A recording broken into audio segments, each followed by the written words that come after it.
Priyanka Chopra Bollywood ಅನ್ನ ತೊರೆದು ವರ್ಷಗಳೇ ಆಗಿವೆ. 2016ರಲ್ಲಿ ಬಿಡುಗಡೆಯಾದ ಜೈ ಗಂಗಾಜಲ್ ಸಿನಿಮಾದ ಬಳಿಕ ಬಾಲಿವುಡ್ ಸಿನಿಮಾದಲ್ಲಿ ಪ್ರಿಯಾಂಕಾ ಚೋಪ್ರಾ ನಟಿಸಿಲ್ಲ. ಅದಾದ ಬಳಿಕ 2 ಭಾರತೀಯ ಸಿನಿಮಾಗಳಲ್ಲಿ ನಟಿಸಿದ್ದಾದರೂ ಅವು ಸಂಪೂರ್ಣವಾಗಿ ಹಿಂದಿ ಅಥವಾ ಬಾಲಿವುಡ್ ಸಿನಿಮಾಗಳಲ್ಲ. ಇದೀಗ ಹಲವು ವರ್ಷಗಳ ಬಳಿಕ ಪ್ರಿಯಾಂಕಾ ಚೋಪ್ರಾ ಭಾರತೀಯ ಸಿನಿಮಾಕ್ಕೆ ಮರಳಿದ್ದಾರೆ. ಆದರೆ ಅದು ಸಹ ಬಾಲಿವುಡ್ ಸಿನಿಮಾ ಅಲ್ಲ. ವಿಶೇಷ ಅಂದ್ರೆ ನಟಿಸುತ್ತಿರುವ ಹೊಸ ಸಿನಿಮಾ ಮೂಲಕ ಪ್ರಿಯಾಂಕಾ ಚೋಪ್ರಾ ಭಾರತದ ಅತ್ಯಂತ ದುಬಾರಿ ನಟಿ ಎಂಬ ಖ್ಯಾತಿಗೆ ಪಾತ್ರವಾಗಿದ್ದಾರೆ. ಇದಕ್ಕೆ ರಾಜಮೌಳಿ ಕಾರಣ. ರಾಜಮೌಳಿ ನಿರ್ದೇಶಿಸಿ ಮಹೇಶ್ ಬಾಬು ಮುಖ್ಯ ಪಾತ್ರದಲ್ಲಿ ನಟಿಸುತ್ತಿರುವ ಸಿನಿಮಾದಲ್ಲಿ ಪ್ರಿಯಾಂಕಾ ಚೋಪ್ರಾ ಸಹ ಪ್ರಮುಖ ಪಾತ್ರದಲ್ಲಿ ನಟಿಸ್ತಾ ಇದ್ದಾರೆ. ಸಿನಿಮಾದ ಮುಹೂರ್ತ ಕೆಲ ವಾರಗಳ ಹಿಂದೆಯಷ್ಟೇ ನಡೆದಿದ್ದು, ಸಿನಿಮಾದ ಚಿತ್ರೀಕರಣ ಈಗಾಗಲೇ ಪ್ರಾರಂಭವಾಗಿದೆ. ಈ ಸಿನಿಮಾ ಪ್ರಾಜೆಕ್ಟ್ ಕನಿಷ್ಠ 2 ವರ್ಷವಾದರೂ ನಡೆಯಲಿದ್ದು, ಪ್ರಿಯಾಂಕಾ ಹಾಗೂ ಮಹೇಶ್ ಬಾಬು 2 ವರ್ಷ ಸಮಯವನ್ನು ಈ ಸಿನಿಮಾಕ್ಕಾಗಿ ಮೀಸಲಿಟ್ಟಿದ್ದಾರೆ. ಈ ಸಿನಿಮಾದಲ್ಲಿ ನಟಿಸಲು ಪ್ರಿಯಾಂಕಾ ಚೋಪ್ರಾ ಭಾರಿ ಮೊತ್ತ ಸಂಭಾವನೆ ಪಡೆಯುತ್ತಿದ್ದಾರೆ. ಈ ಸಿನಿಮಾಕ್ಕಾಗಿ ಪ್ರಿಯಾಂಕಾ ಚೋಪ್ರಾಗೆ ಬರೋಬ್ಬರಿ 30 ಕೋಟಿ ರೂಪಾಯಿ ಸಂಭಾವನೆ ನೀಡಲಾಗ್ತಾ ಇದೆ. ಭಾರತದ ಇನ್ಯಾವುದೇ ನಟಿ ಒಂದು ಸಿನಿಮಾಕ್ಕಾಗಿ ಇಷ್ಟು ದೊಡ್ಡ ಸಂಭಾವನೆಯನ್ನ ಪಡೆದಿದ್ದಿಲ್ಲ. ಇದೇ ಕಾರಣಕ್ಕೆ ಪ್ರಿಯಾಂಕಾ ಚೋಪ್ರಾ ಪ್ರಸ್ತುತ ಭಾರತೀಯ ಚಿತ್ರರಂಗದ ಅತ್ಯಂತ ದುಬಾರಿ ನಟಿ ಎನಿಸಿಕೊಂಡಿದ್ದಾರೆ. ಪ್ರಿಯಾಂಕಾ ಚೋಪ್ರಾ ಬಾಲಿವುಡ್ ಅನ್ನ ತೊರೆದು ವರ್ಷಗಳೇ ಆಗಿವೆ. 2016ರಲ್ಲಿ ಬಿಡುಗಡೆಯಾದ ಜೈ ಗಂಗಾಜಲ್ ಸಿನಿಮಾದ ಬಳಿಕ ಬಾಲಿವುಡ್ ಸಿನಿಮಾದಲ್ಲಿ ಪ್ರಿಯಾಂಕಾ ಚೋಪ್ರಾ ನಟಿಸಿಲ್ಲ.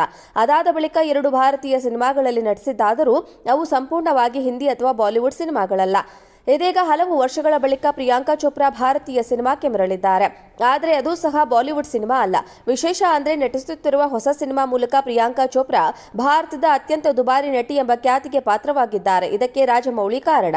ರಾಜಮೌಳಿ ನಿರ್ದೇಶಿಸಿ ಮಹೇಶ್ ಬಾಬು ಮುಖ್ಯ ಪಾತ್ರದಲ್ಲಿ ನಟಿಸುತ್ತಿರುವ ಸಿನಿಮಾದಲ್ಲಿ ಪ್ರಿಯಾಂಕಾ ಚೋಪ್ರಾ ಸಹ ಪ್ರಮುಖ ಪಾತ್ರದಲ್ಲಿ ನಟಿಸ್ತಾ ಇದ್ದಾರೆ. ಸಿನಿಮಾದ ಮುಹೂರ್ತ ಕೆಲ ವಾರಗಳ ಹಿಂದೆಯಷ್ಟೇ ನಡೆದಿದ್ದು, ಸಿನಿಮಾದ ಚಿತ್ರೀಕರಣ ಈಗಾಗಲೇ ಪ್ರಾರಂಭವಾಗಿದೆ. ಈ ಸಿನಿಮಾ ಪ್ರಾಜೆಕ್ಟ್ ಕನಿಷ್ಠ 2 ವರ್ಷವಾದರೂ ನಡೆಯಲಿದ್ದು, ಪ್ರಿಯಾಂಕಾ ಹಾಗೂ ಮಹೇಶ್ ಬಾಬು 2 ವರ್ಷ ಸಮಯವನ್ನು ಈ ಸಿನಿಮಾಕ್ಕಾಗಿ ಮೀಸಲಿಟ್ಟಿದ್ದಾರೆ. ಈ ಸಿನಿಮಾದಲ್ಲಿ ನಟಿಸಲು ಪ್ರಿಯಾಂಕಾ ಚೋಪ್ರಾ ಭಾರಿ ಮೊತ್ತ ಸಂಭಾವನೆ ಪಡೆಯುತ್ತಿದ್ದಾರೆ. ಈ ಸಿನಿಮಾಕ್ಕಾಗಿ ಪ್ರಿಯಾಂಕಾ ಚೋಪ್ರಾಗೆ ಬರೋಬ್ಬರಿ 30 ಕೋಟಿ ರೂಪಾಯಿ ಸಂಭಾವನೆ ನೀಡಲಾಗ್ತಾ ಇದೆ. ಭಾರತದ ಇನ್ಯಾವುದೇ ನಟಿ ಒಂದು ಸಿನಿಮಾಕ್ಕಾಗಿ ಇಷ್ಟು ದೊಡ್ಡ ಸಂಭಾವನೆಯನ್ನ ಪಡೆದಿದ್ದಿಲ್ಲ. ಇದೇ ಕಾರಣಕ್ಕೆ ಪ್ರಿಯಾಂಕಾ ಚೋಪ್ರಾ ಪ್ರಸ್ತುತ ಭಾರತೀಯ ಚಿತ್ರರಂಗದ ಅತ್ಯಂತ ದುಬಾರಿ ನಟಿ ಎನಿಸಿಕೊಂಡಿದ್ದಾರೆ. ಪ್ರಿಯಾಂಕಾ ಚೋಪ್ರಾ ಬಾಲಿವುಡ್ ಅನ್ನ ತೊರೆದು ವರ್ಷಗಳೇ ಆಗಿವೆ.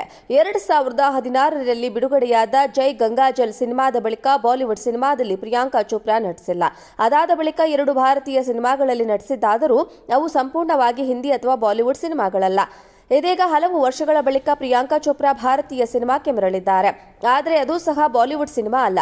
ವಿಶೇಷ ಅಂದ್ರೆ ನಟಿಸುತ್ತಿರುವ ಹೊಸ ಸಿನಿಮಾ ಮೂಲಕ ಪ್ರಿಯಾಂಕಾ ಚೋಪ್ರಾ ಭಾರತದ ಅತ್ಯಂತ ದುಬಾರಿ ನಟಿ ಎಂಬ ಖ್ಯಾತಿಗೆ ಪಾತ್ರವಾಗಿದ್ದಾರೆ. ಇದಕ್ಕೆ ರಾಜಮೌಳಿ ಕಾರಣ. ರಾಜಮೌಳಿ ನಿರ್ದೇಶಿಸಿ ಮಹೇಶ್ ಬಾಬು ಮುಖ್ಯ ಪಾತ್ರದಲ್ಲಿ ನಟಿಸುತ್ತಿರುವ ಸಿನಿಮಾದಲ್ಲಿ ಪ್ರಿಯಾಂಕಾ ಚೋಪ್ರಾ ಸಹ ಪ್ರಮುಖ ಪಾತ್ರದಲ್ಲಿ ನಟಿಸ್ತಾ ಇದ್ದಾರೆ. ಸಿನಿಮಾದ ಮುಹೂರ್ತ ಕೆಲ ವಾರಗಳ ಹಿಂದೆಯಷ್ಟೇ ನಡೆದಿದ್ದು, ಸಿನಿಮಾದ ಚಿತ್ರೀಕರಣ ಈಗಾಗಲೇ ಪ್ರಾರಂಭವಾಗಿದೆ.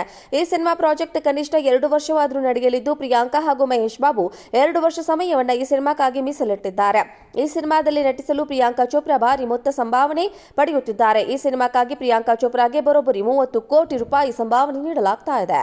ಭಾರತದ ಇನ್ಯಾವುದೇ ನಟಿ ಒಂದು ಸಿನಿಮಾಕ್ಕಾಗಿ ಇಷ್ಟು ದೊಡ್ಡ ಸಂಭಾವನೆಯನ್ನ ಪಡೆದಿದ್ದಿಲ್ಲ. ಇದೇ ಕಾರಣಕ್ಕೆ ಪ್ರಿಯಾಂಕಾ ಚೋಪ್ರಾ ಪ್ರಸ್ತುತ ಭಾರತೀಯ ಚಿತ್ರರಂಗದ ಅತ್ಯಂತ ದುಬಾರಿ ನಟಿ ಎನಿಸಿಕೊಂಡಿದ್ದಾರೆ.